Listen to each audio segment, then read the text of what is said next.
المجيد في مقام آخر إنما يخشى الله من عباده العلماء صدق الله العظيم وصدق رسوله النبي الكريم إن الله وملائكته يصلون على النبي يا أيها الذين آمنوا صلوا عليه وسلموا تسليما اللهم صل على سيدنا ومولانا محمد معدن الجود والکرم آلہ وصحبہ وبارک حمد و صلاۃ کے بعد انتہائی عزت و تکریم کے لائق سامعین و حاضرین، دوستوں، بزرگوں اور بھائیوں، محفل شب برات کے عنوان سے اس خوبصورت رات میں اور ان ٹھنڈی ہواؤں میں آپ حضرات تشریف فرمائے۔ نبی پاک صلی اللہ علیہ وسلم نے ارشاد فرمایا، جب شعبان کی 15ویں رات آئے تو رات کو بیدار رہا کرو اور صبح کو روزہ رکھا کرو۔ تو جب حضور نے کہہ دیا بیدار رہو تو پھر کسی کو سونا نہیں چاہیے، بیدار رہنا چاہیے۔ اور بیداری کا مطلب یہ نہیں کہ وہ آدمی بس جاگتا رہے، اس کا مطلب یہ ہے کہ وہ اللہ اللہ کرے، درود پاک پڑھے، عبادت کرے، تلاوت کرے، ذکر فکر میں رہے۔ کچھ باتیں اس مقصد کے لیے کہ اس رات اللہ پاک نے اپنی رحمت کے دروازے کھولے ہیں، تو کچھ ایسی بات کی جائے جس سے دل نرم ہو جائے۔ دوستو، قرآن مجید کی دو آیات میں نے پڑھی ہیں۔ اللہ کریم نے فرمایا، یا ایھا الذین آمنوا اتقوا اللہ حق تقاتہ، اے ایمان والو اللہ سے ڈرو اور اتنا ڈرو جتنا ڈرنے کا حق ہے۔ ڈرو اللہ پاک سے، اور جس طرح تم کسی سے ڈرتے ہو، ڈرنے کا حق ہوتا ہے، وہ حق ادا کرنے کی کوشش کرو۔ ہم میں سے بہت سارے لوگ ڈرتے ہیں کچھ لوگوں سے، اور جب وہ ڈر رہے ہوتے ہیں تو انہیں احساس ہوتا ہے۔ اللہ پاک نے ہمارا وہ احساس خود بیان کر دیا ہے۔ فرمایا، جب تم کسی سے ڈرتے ہو تو تمہیں اس کا احساس ہوتا ہے کہ تم کتنا ڈرتے ہو،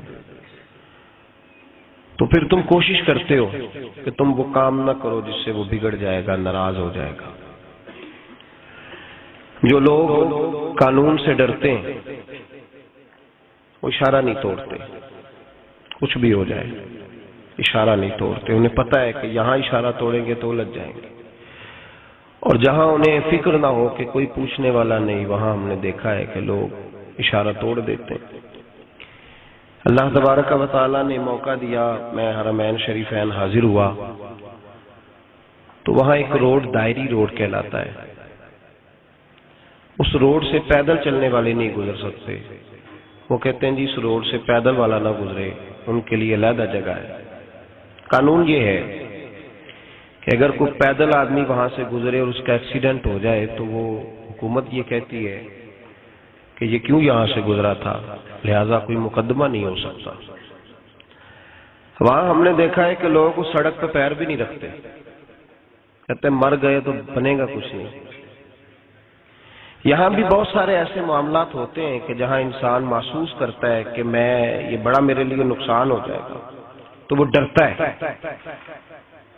ایک چھوٹی سی بات ہے کہ رات کو کوئی آدمی اپنا دروازہ کھلا رکھ کے نہیں سوتا، حالانکہ کوئی حرج نہیں، کبھی کھلا رہ بھی جاتا ہے، اور اگر کبھی رہ جائے تو جس کی ذمہ داری بند کرنے کی ہو اس کے ساتھ پھر جو رویہ ہوتا ہے گھر والوں کا، یہ خوف ہے ہمارا اندر کا، تو بڑی شدت کے ساتھ ہم اس شخص کو سخت سست کہتے ہیں، ڈانٹتے ہیں، کہتے ہیں تو نے خیال ہی نہیں کیا، جمع پونجی لٹ جاتی تو یہ خوف ہے، یہ ہمارا اندر کا یہ خوف ہے۔ آپ بازار میں جائیں تو درجنوں لوگوں نے گن مین بٹھائے ہوئے ہیں، ان کا دل نہیں کرتا کہ اضافی تنخواہ دی جائے، کیا مطلب ہے ایک آدمی کو اضافی پیسے دینے کا، لیکن وہاں آدمی بٹھایا جاتا ہے، اس کو تنخواہ دی جاتی ہے، اس کی روٹی کا بندوبست کیا جاتا ہے، اس کے سارے ضروریات زندگی کا خیال رکھا جاتا ہے، اور پس منظر یہ ہوتا ہے کہ ڈر لگتا ہے اگر یہ شخص نہ ہوا تو ہمارے چوری ہو جائے گی۔ اللہ فرماتے ہیں کہ تو جہاں سے ڈرتا ہے تجھے پتا ہے، تو اس طرح کر کہ مجھ سے بھی اتنا ڈر جتنا ڈرنے کا حق ہے۔ یہ جھوٹ موٹ کا ڈراوا نہ پیدا کر کے اوہ اللہ معاف کرے جی، اچھا جناب بڑا ڈرتے ہیں آپ اللہ تعالیٰ سے، آپ نے تو کانوں کو ہاتھ لگائے، تو پھر آپ کیا کر رہے ہیں؟ اللہ معاف کرے جی میں تو بات نہیں کرتا، بس 2-4 آدمیوں کی پگڑی اچھالوں گا، اس سے زیادہ نہیں، ڈر لگتا ہے جی بات کرتے ہوئے، 15-20 آدمی بس میرے قابو آئے۔ یہ کس قسم کا ڈر ہے؟ ڈرنے کا حکم دیا، اور میرے رسول کریم سید عالم صلی اللہ تعالی علیہ وآلہ وسلم نے ارشاد فرمایا کہ تو رب کریم سے دنیا میں ڈر جا جس طرح ڈرنے کا حق ہے، جب قیامت کا دن آئے گا تو اللہ تجھے ڈرائے گا نہیں بلکہ اپنی رحمت کی چھاؤں میں جنت میں داخل کر دے گا۔ یہاں ڈر، ایک جگہ تو اللہ نے فرمایا ڈرو، اور کچھ جگہوں پہ فرمایا کہ جو میرے علم والے بندے ہیں نا، جن کو میں نے علم دیا ہے، عالم ہے، ان کے بارے میں فرمایا کہ ان کے دلوں میں میری خشیت ہے۔ انما یخشی اللہ من عبادہ العلماء، اللہ کے بندوں میں سے جو علم والے ہیں وہ اللہ کی خشیت رکھتے ہیں۔ قرآن نے ایک جگہ کہا ڈرو، خوف کا لفظ بھی استعمال کیا، وَلِمَنْ خَافَ مَقَامَ رَبِّهِ جَنَّتَانِ، خوف بھی ہے اور خشیت بھی ہے۔ ان دونوں کا معنی ایک ہی ہے، ڈرنا، خوف کا معنی بھی اور خشیت کا معنی بھی، ڈرنا۔ جب آپ علماء لغت کو پڑھیں گے، عربی ادب کو جاننے والے لوگوں کا مطالعہ کریں گے تو انہوں نے یہی لکھا ہے کہ ان دونوں کا معنی ڈرنا ہے۔ میری طرف دیکھیے، توجہ کریں، کچھ سمجھانے لگا ہوں، اس نقطے کو ضرور سمجھیے گا۔ خشیت کا معنی بھی ڈرنا ہے، خوف کا معنی بھی، لیکن جب صوفیاء کے پاس جائیں نا، صوفیاء جو قرآن و سنت کی روح کی تفسیر کرنے والے ہیں، تو وہ کہتے ہیں نہیں، خشیت اور خوف میں فرق ہے، خوف اور ہوتا ہے، خشیت صوفیاء اس کی تفسیر اور کرتے ہیں۔ وہ کہتے ہیں خوف بھی ہوتا ہے اور خشیت بھی ہوتی ہے، الگ الگ چیزیں ہیں، ایک نہیں۔ بڑی خوبصورت بات ہے، اگر آپ سمجھ گئے تو آپ کو فائدہ دے گی۔ صوفیاء یہ کہتے ہیں کہ بھائی خوف ہوتا ہے اپنے گناہوں کا، کہ میں نے یہ گناہ کیے ہیں، اگر اللہ نے مجھ سے پوچھا تو مجھے بڑا خوف آتا ہے، مار پڑے گی، یہ خوف ہے۔ پھر سمجھ لیں، ایک آدمی نے حرام کا مال اکٹھا کیا ہے زندگی میں، معاذ اللہ اس نے بڑے پاپ کیے، گناہ کیے، شراب پی، بدکاری کی، معاذ اللہ تعالیٰ ثم معاذ اللہ۔ اب اسے ڈر لگ رہا ہے کہ اللہ تبارک و تعالیٰ نے پوچھا تو میں کیا جواب دوں گا، یہ خوف ہے۔ اور خشیت یہ ہے کہ ایک آدمی سارا دن نماز پڑھتا ہے، روزہ رکھتا ہے، عبادت کرتا ہے، اللہ کو یاد کرتا ہے، پھر بھی ڈرتا ہے، یہ خشیت ہے، یہ خشیت ہے۔ جو گناہوں سے ڈرے وہ خوف ہے، اور جو رب کی ناراضگی سے ڈرے وہ خشیت ہے۔ جو کہے یار میرا رب کہیں ناراض نہ ہو جائے، میرا رب کہیں مجھ سے، بڑی خوبصورت مثال دی۔ میں نے اپنے صاحب سے پوچھا کہ حضور یہ مسئلہ کیا ہے، تو فرمانے لگے ایک بادشاہ نے ایک غریب کی بیٹی اسے پسند آ گئی تھی، تو اس نے عزت کے ساتھ اس سے شادی کر لی، رشتہ بھیج کے وقار کے ساتھ۔ بیٹی کا باپ اپنی بیٹی کے مقدر پر رشک کرنے لگا کہ میری بیٹی کو بادشاہ نے پسند کیا ہے، بادشاہ کے شہزادے نے رشتہ بھیج دیا ہے۔ شہزادہ بیاہ کے لے گیا بیٹی کو، 20 کنیز آئے، نوکرانیاں اس عورت کی خدمت کرنے پہ لگی ہوئی ہیں، سمجھو، اس کا ہر حکم ماننے کو تیار ہے، لیکن وہ بی بی سویرے بھی رو پڑتی ہے اور شام کو بھی رو پڑتی ہے، روتی رہتی ہے۔ اس سے کسی نے پوچھ لیا کہ بی بی تو روتی کیوں ہے، 20 کنیز آئے ہیں، گھر میں سکون ہے، ہر شے ہے، تو روتی کیوں ہے؟ تو وہ کہنے لگی اصل بات یہ ہے کہ جو کچھ مجھے ملا ہے میں اس کے قابل نہیں تھی، تو میں ڈرتی ہوں میرا سائیں کہیں ناراض نہ ہو جائے، وہ ناراض نہ ہو جائے، میں قابل نہیں تھی، میری اوقات نہیں تھی، یہ من آنم کے من دانم، میں جو ہوں اس کا مجھے پتا تو ہے، اس نے میری حیثیت سے، میری اوقات سے، میرے ظرف سے، میری محنت سے بڑا بڑھ کے مجھے عطا کر دیا، میری چونکہ اوقات سے زیادہ دے دیا تو میں ڈرتی ہوں وہ ناراض نہ ہو جائے، کہیں میری یہ کھیل، یہ جو میں نے گھونسلہ بنایا ہے، یہ کہیں میرا ٹوٹ نہ جائے۔ میرے بھائی، میرے رسول کریم سید عالم صلی اللہ علیہ وسلم کے امت کے اولیاء، صلحاء، صوفیاء، اتقیاء، صحابہ، اہل بیت، یہ لوگ جب روتے تھے تو یہ کوئی اس لیے نہیں روتے تھے کہ یہ آج دوپہر کو چینی میں ملاوٹ کر کے آئے ہیں تو اس لیے رو رہے ہیں رات کو، اس لیے نہیں روتے تھے کہ آج انہوں نے جو شکر بیچی ہے اس شکر کے اندر بورا ملایا ہوا تھا، اس لیے نہیں رو رہے کہ آج 10، 15، 20 لاکھ رشوت کا مال بینک میں جمع کر، اس لیے تھوڑی روتے تھے، یہ تو اس لیے روتے تھے کہ اللہ تو نے بڑا کچھ عطا کیا ہے، کہیں ہم سے ناراض نہ ہو جانا، یہ تو اس کی خشیت میں رو رہے تھے۔ حضرت داؤد طائی رحمت اللہ تعالی علیہ، حضرت امام جعفر صادق جو نبی پاک صلی اللہ علیہ وسلم کے نواسے، جناب داؤد طائی کی ملاقات ہوئی تو امام جعفر صادق حضور کے نواسے عرض کرنے لگے، داؤد طائی یار میری بخشش کی دعا کرنا، رب مجھے معاف کر دے۔ تو حضرت داؤد طائی رحمت اللہ علیہ فرمان لگے، امام صاحب آپ حضور کے نواسے ہیں، میں نے دعا کرنی ہے کہ آپ نے میرے لیے کرنی ہے؟ تو حضرت امام جعفر صادق رو پڑے، کہنے لگے یار تو نہیں کرنی ہے، اور اسی لیے تو تجھ سے دعا کرا رہا ہوں کہ کہیں ایسا نہ ہو نانا مصطفیٰ کی بارگاہ میں جاؤں تو وہ مجھے کہیں کہ میں کس طرح کا تھا تو کس طرح کا بن کے آیا ہے، یہی تو دعا کرانی ہے کہ میرے لیے دعا کر۔ جو جتنا بڑا ہوتا تھا نا اتنی زیادہ خشیت ہوتی، اور گناہگار کے تو اللہ تبارک و تعالیٰ بعضوں کا سزا دیتا ہے، آنسو سلب ہو جاتے، اس کو تو اپنے گناہوں پہ رونا ہی نہیں آتا، وہ تو روتا ہے بچہ نہ ہو تب روتا ہے، وہ تو روتا ہے پیسے نہ ہو تب روتا ہے، وہ تو اس وقت روتا ہے جب اس کا مال چلا جائے، اس کو تو بعضوں کا گناہگار کو تو بعضوں کا سزا ملتی، اللہ فرماتے تو دنیا کے لیے روئے گا، میرے لیے نہیں رو سکتا۔ اور جو رب کریم کے بندے ہوتے ہیں انہیں اللہ کہتا ہے تو دنیا سے بے نیاز ہے، تیری آنکھ سے آنسو جب بھی ٹپکے یا میرے لیے ٹپکنا چاہیے یا محمد مصطفیٰ کے لیے ٹپکنا چاہیے۔ آپ اگر اس بات کو تھوڑا سا غور کے ساتھ سمجھے تو تمام اولیاء صلحات کیا یہ رو رہے ہیں، تڑپ رہے ہیں، کیا اس کی وجہ تھی؟ نمازیں کم رہ گئی تھی، روزوں میں کمی تھی، فرائض ادا نہیں کرتے تھے کہ رویا کرتے تھے؟ کیوں روتے تھے؟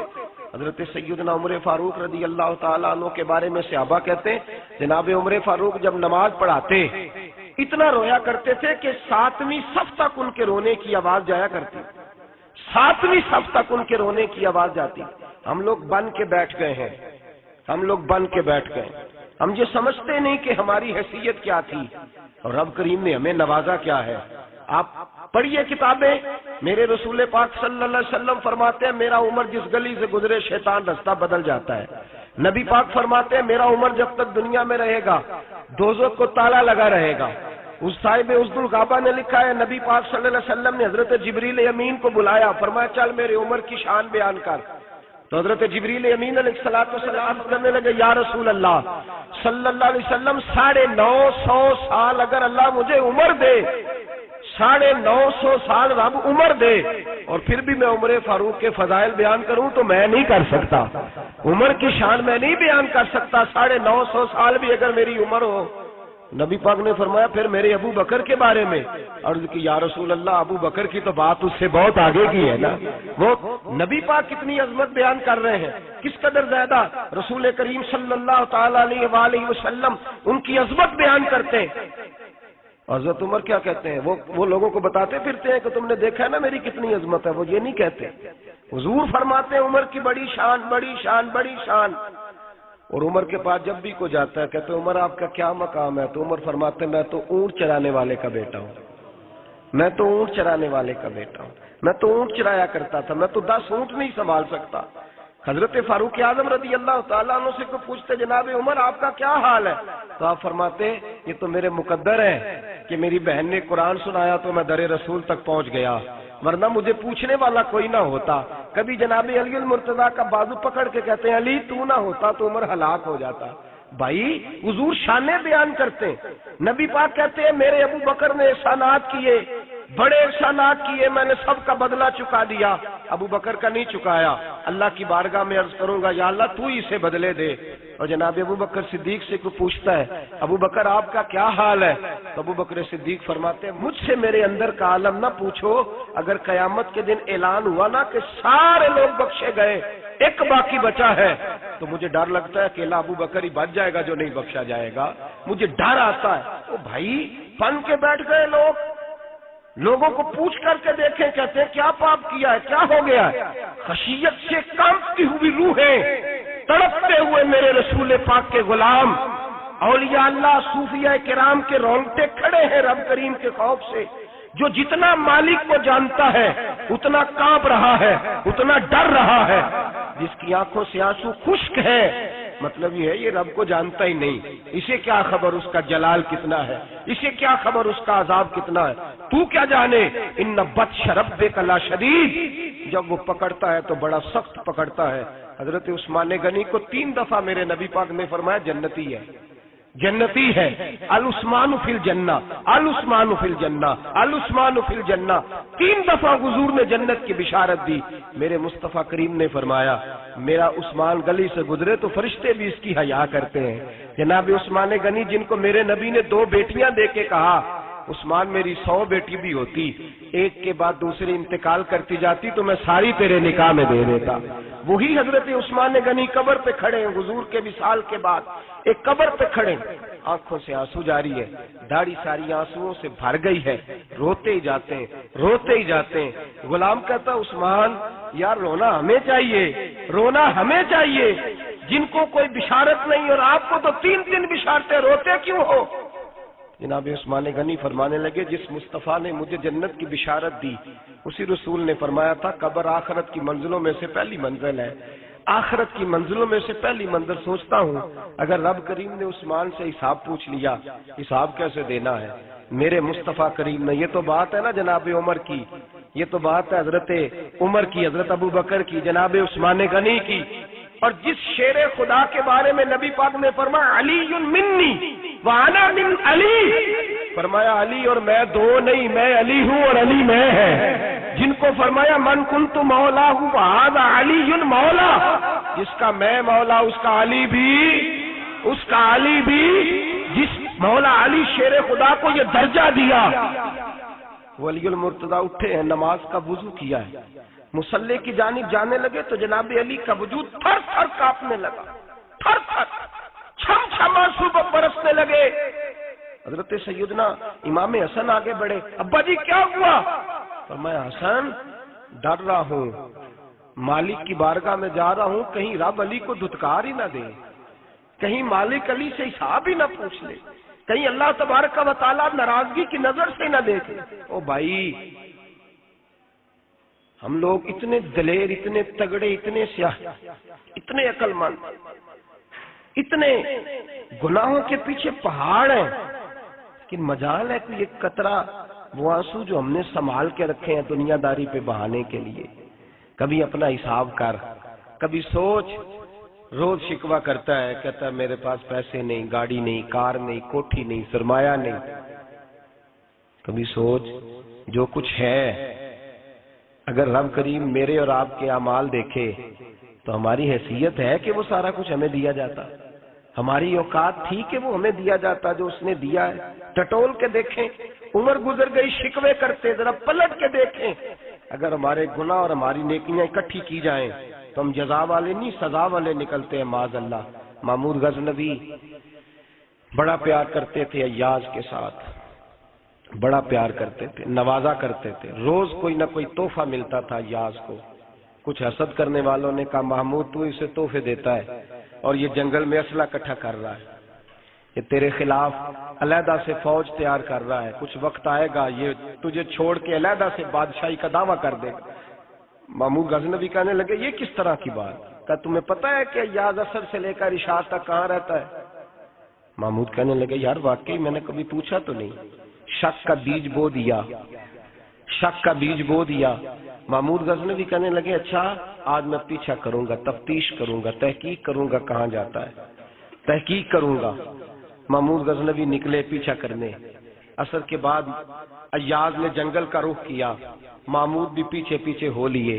کہتے ہیں جنگل کے بیچ جا کے ایک جھونپڑی آئی، اس جھونپڑی کے اندر ایاز گئے، دروازہ کھولا، اندر چلے گئے۔ مجھے بڑا غصہ تھا کہ ہر بات مجھے بتاتا ہے، یہ کیوں نہیں بتائی؟ جب ایاز اندر گئے تو میں نے زور زور سے دروازہ کھٹکھٹایا غصے کے ساتھ۔ ایاز نے دروازہ کھولا، باہر آئے، میں نے کہا پیچھے ہٹ۔ ایاز پیچھے ہٹے تو میں اندر چلا گیا۔ محمود کہتے ہیں جب میں اندر گیا تو میں نے اس جھونپڑی میں ایک پرانا کرتا لٹکا ہوا دیکھا، ایک ٹوٹے ہوئے جوتے پڑے ہوئے دیکھے، ایک چھوٹا سا ڈنڈا دیکھا، ایک مٹکا، ایک پیالہ دیکھا۔ میں نے ساری تلاشی لی تو چند ٹوٹی پھوٹی پرانی چیزیں، میں نے کہا یاز یہ کیا ہے؟ تو کہتے ہیں یاز، کہنے لگا بادشاہ ٹٹول کے دیکھ لے، یہی کچھ ہے جو تو نے دیکھا ہو۔ میں نے کہا یہ ہے کیا؟ کہتے ہیں یاز پیروں میں بیٹھ گیا، تڑپ کے رونے لگا، کہنے لگا بادشاہ یہ میری اوقات ہے، یہ میری اوقات ہے، یہ میری اوقات ہے، یہ میری اوقات ہے۔ کہا کیا مطلب؟ کہنے لگا جس دن تیرے پاس آیا تھا نا تو یہ میری کائنات تھی کل، آج تیری مہربانیوں نے مجھے یہاں تک پہنچا دیا ہے۔ میں جو تیرا غدار نہیں نہ ہوتا، میں جو تیری نافرمانی نہیں کرتا، اس لیے نہیں کرتا کہ میں ہر شام آ کے اپنی اوقات یاد کرتا ہوں، اور پھر مجھے روز رات کو میرا نفس کہتا ہے اس کا وفادار رہنا، اس کا وفادار رہنا۔ تو اس حال میں تھا جب آیا تھا، اگر یہ بگڑ گیا تو پھر تجھے اپنی اوقات کا پتہ ہے نا؟ محمود غزنوی نے سینے سے لگایا، کہنے لگے آج تک تو بچا بھی اس لیے ہے کہ تو اپنی اوقات نہیں بھولا۔ ملا رومی کہتا ہے اپنی اوقات یاد رکھ، تو کیا تھا؟ تجھے ایک رات سونے نہ دے تو اپنی ٹانگوں پہ کھڑا نہیں ہو سکتا، تیری وہ آنکھ لے جائے تو کچھ نہیں کر سکتا، وہ تجھے معذور کر دے تو کچھ نہیں کر سکتا۔ 30 سال کے اونچے 7 فٹ قد کے جوان اس نے فالج زدہ کر کے ہسپتالوں میں ڈال دیے، وہ کچھ نہ کر سکے۔ بڑے بڑے پہلوان جو کہتے تھے کہ ہم اٹھے تو دنیا اٹھتی ہے، اس نے پھینک دیے منو مٹی کے نیچے، کچھ نہ کر سکے۔ اپنی حیثیت نہ بھول۔ میرے رسول کریم سید عالم صلی اللہ علیہ وسلم نے فرمایا 2 باتوں میں لوگ دھوکے میں ہیں، دھوکے میں ہیں، دھوکے میں ہیں، دھوکے میں۔ یا رسول اللہ کون سی؟ فرمایا جو صحت مند ہے وہ دھوکے میں ہے، وہ سمجھتا ہے میں کبھی بیمار ہی نہیں ہوں گا، مجھے روز اسی طرح نیند آئے گی جس طرح اب آتی ہے، میں روز اسی طرح اٹھوں گا جیسے اب اٹھتا ہوں، میں اتنا ہی لمبا چوڑا رہوں گا جس طرح آج ہوں، میرا حسن اسی طرح قائم رہے گا جیسے آج ہے۔ تو دھوکے میں ہے، دھوکے میں۔ بڑے بڑے آئے اور بڑے بڑے مٹی کا ڈھیر ہو گئے، فنا ہو گئے، کل من علیہ فان، فنا ہو گئے، کوئی پوچھنے والا نہ رہا۔